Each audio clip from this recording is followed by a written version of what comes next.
মৌলের পর্যাবৃত্ত ধর্মের মধ্যে আমাদের আরেকটা পর্যাবৃত্ত ধর্ম হচ্ছে তড়িৎ ঋণাত্মকতা, ইলেকট্রোনেগেটিভিটি বা তড়িৎ ঋণাত্মকতা।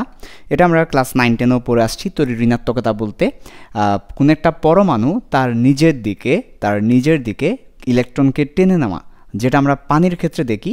পানির অক্সিজেন হাইড্রোজেনের সাথে যে শেয়ার করা ইলেকট্রন সেটা নিজের দিকে টেনে নেয়, ফলে অক্সিজেন আংশিক মাইনাস হয়, হাইড্রোজেন আংশিক প্লাস হয়।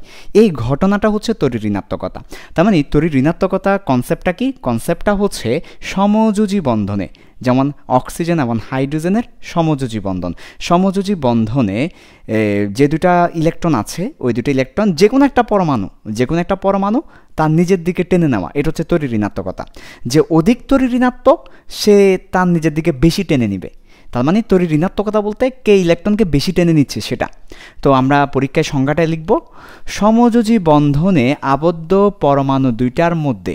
তাহলে যে দুটা পরমাণু সমযোজী বন্ধনে আবদ্ধ, যেমন অক্সিজেন এবং হাইড্রোজেন চিন্তা করতে পারি, সমযোজী বন্ধনে আবদ্ধ পরমাণুদের মধ্যে যে কোনো একটি পরমাণু কর্তৃক শেয়ারকৃত ইলেকট্রন যুগল আকর্ষণ করার প্রবণতা, নিজের দিকে টেনে নেওয়াকে আকর্ষণ বলছে এখানে। যে কোনো একটা পরমাণু কতটুকু আকর্ষণ করে, অর্থাৎ সমযোজী বন্ধনে যে দুটো পরমাণু আছে তাদের মধ্যে ইলেকট্রনকে কেমন আকর্ষণ করে। যার তড়িৎ ঋণাত্মকতা বেশি সে বেশি আকর্ষণ করবে, যার তড়িৎ ঋণাত্মকতা কম সে কম আকর্ষণ করবে। সো এই আকর্ষণ করার যে প্রবণতা সেটাই হচ্ছে তড়িৎ ঋণাত্মকতা। আরেকবার বলি, সমযোজী বন্ধন আবদ্ধ পরমাণুদের মধ্যে শেয়ারকৃত ইলেকট্রনকে আকর্ষণ করার প্রবণতাকে বলছি তড়িৎ ঋণাত্মকতা। তো তড়িৎ ঋণাত্মকতার মানটা আমরা কীভাবে বের করি? তড়িৎ ঋণাত্মকতা কিন্তু কোনো শক্তি নয়, আয়নীকরণ শক্তি, ইলেকট্রন আসক্তি এগুলো ছিল শক্তি, কিলোজোল পার মোল। ইলেকট্রন আসক্তি, আয়নীকরণ শক্তি এগুলো ছিল শক্তি, কিলোজোল পার মোল। কিন্তু তড়িৎ ঋণাত্মকতা কোনো শক্তি নয়। তড়িৎ ঋণাত্মকতা হচ্ছে একটা স্কেল।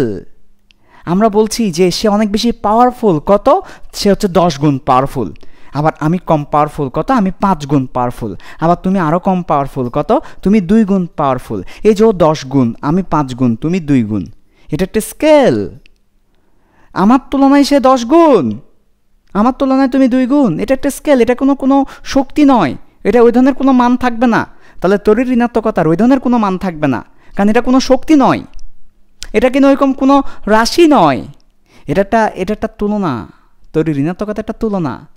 আমার তুলনায় আমি বেশি আকর্ষণ করবো না, তুমি বেশি আকর্ষণ করবে, এই একটা তুলনা।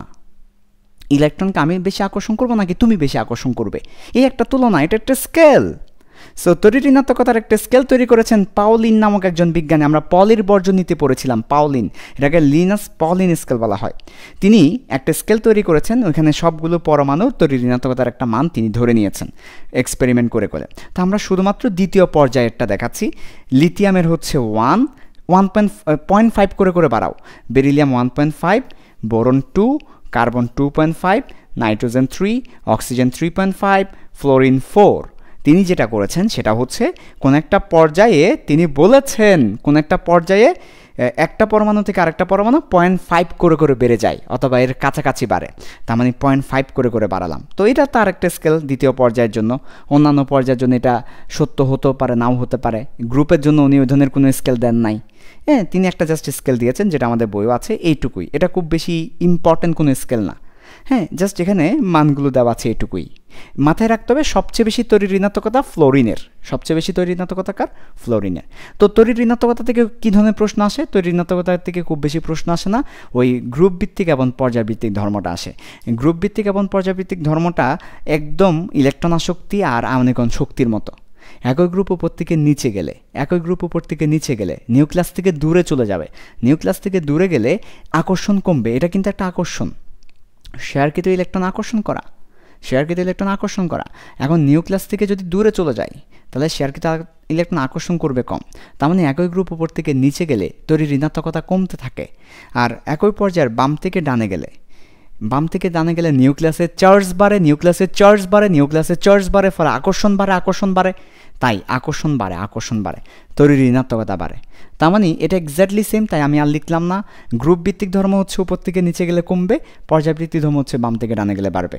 তাহলে আমরা কি পেলাম? আমাদের সামারি হচ্ছে দেখো ভালো করে খেয়াল করো, আয়নীকরণ শক্তি, ইলেকট্রন আসক্তি, তড়িৎ ঋণাত্মকতা, তিনটাই উপর থেকে নিচে কমবে, বাম থেকে ডানে বাড়বে। এই হচ্ছে পর্যাবৃত্ত ধর্ম, এই আর কি। সো আমাদের তড়িৎ ঋণাত্মকতার এই হচ্ছে পর্যাবৃত্তিক ধর্ম। ওকে।